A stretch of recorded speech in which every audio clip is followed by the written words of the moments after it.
Here's a question that we'd all like the answer to. What's the one thing I can do such that by doing it, everything else will be easier or unnecessary? Why do we ask this? Why do we have to ask this? Fundamentally, it's because we think we don't have enough time and consequently distribute our resources so thin that we achieve little or nothing. In their book, The One Thing, Keller and Jay Papasan reveal that successful people go small. They don't try to do everything. They just focus on the one activity that brings the most reward. They ignore all they could do and focus on what they should do. Join us for the next 10 minutes or so to find out the myths behind doing too much work and why doing just one thing can deliver extraordinary results. Lesson number 1, the myth of to-do lists. Let's look at success. The route to that goal is challenging, and it's not the same for everyone. If it were, then bookshops would only need to stock one book in their personal development section. The same goes for taking action. Different actions have different consequences and different success rates. So how do we decide what to do? How do we make good decisions? One thing the authors are adamant about is the fact that knocking out 100 tasks for whatever reason is a poor substitute for doing even one task that's meaningful. Having a full and comprehensive task list is a burden. It fills our day with unimportant things. Being busy is not the same as being successful. Keller and Papasan demand that instead of a to-do list, we need a success list. A list that is purposely created around extraordinary results. So what is a success list? Let's look back on the 80-20 rule. 80% of our output is achieved with 20% of our input. What this means is that we need to identify and focus on the 20%. What a success list is Pareto's principle on steroids. Take the 20% and apply Pareto again. Repeat and repeat until only one thing is left on your list, and that's the task you should be doing.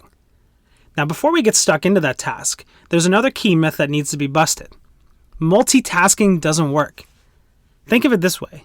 We have 2 identical Progress cars, but only enough dollars for one tank of Progress gas. Do we fill one or both? Filling both and setting off in the direction of our ambition gets us halfway with each. Alternatively, we can completely reach our destination by using just the one car. As the authors point out, you can do 2 things at once, but you can't focus effectively on 2 things at once. Every time we do 2 or more things at once, we're simply dividing our focus and dumbing down all of the outcomes in the process. Lesson number 2, the myth of discipline and willpower. The next 2 myths to shatter are characteristics that we often admire in successful people: discipline and willpower. Discipline is not a noun, it's a verb. It's something we do, not something we have. In simple terms, discipline is a beneficial habit. When we see people who look like disciplined people, what we're really seeing is people who've trained a handful of positive habits into their lives. That makes them seem more disciplined when actually they're not. No one is. The fact is, we can become successful with less discipline than we think. Success is about doing the right thing, not about doing everything right. Remember our Progress gas? Well, our Progress car is dual fueled. It also runs on willpower.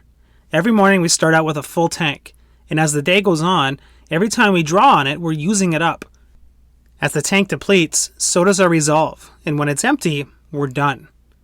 When our willpower runs out, we revert to our default fuel: blood, sweat, and tears. The point? Willpower is not infinite. Use it with care. If we want to get the most out of our day, we need to do our most important work, your one thing, early, before our willpower is drawn down.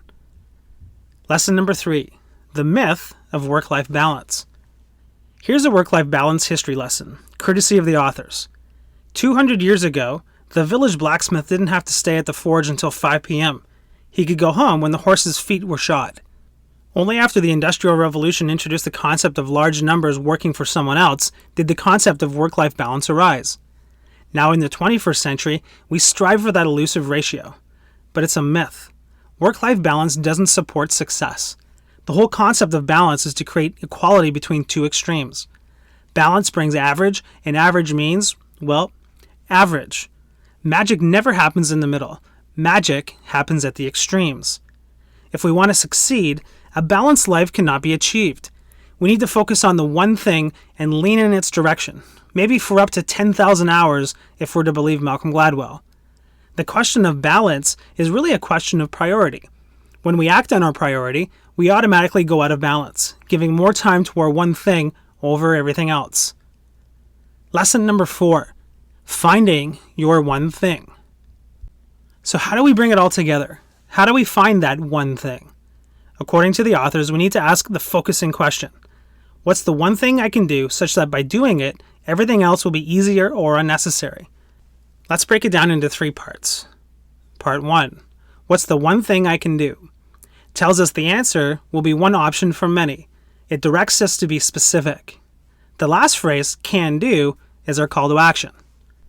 Part 2, such that by doing it, tells us there's a standard our answer must meet, such that by doing it, lets us ensure our actions will lead to positive outcomes. Part 3, everything else will be easier or unnecessary. This gives us the assurance that good things will come. To make it more specific, we can simply reframe the focusing question by inserting our area of focus or introduce a time frame, such as right now or this year. For example, for my job, what's the one thing I can do to ensure I hit my goals this week, such that by doing it, everything else will be easier or unnecessary? The authors believe that the focusing question is the greatest question we can ask ourselves. But the challenge of asking a great question is that once we've asked it, we're faced with finding a great answer. Answers come in 3 categories: doable, stretch, and possibility. Doable. The easiest answer is one that's already within reach of our knowledge, skills, and experience. We can do it. Stretch. The next level up is a stretch answer. While this is still within our reach, it can be the furthest end of our ability. And finally, possibility. If we want the most from our answer, we must realize that it lives outside of our comfort zone.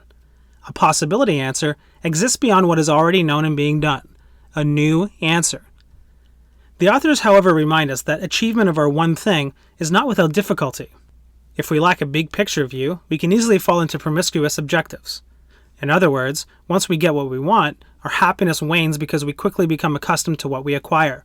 New objectives then become more attractive. Having purpose helps us. Knowing why we're doing something provides the motivation needed to keep going when things don't quite go right. What's the thing that gets you up in the morning and keeps you going when you're tired or worn down? That's purpose. Live with purpose and we'll know where we want to go. Live by priority and we'll know what to do to get there.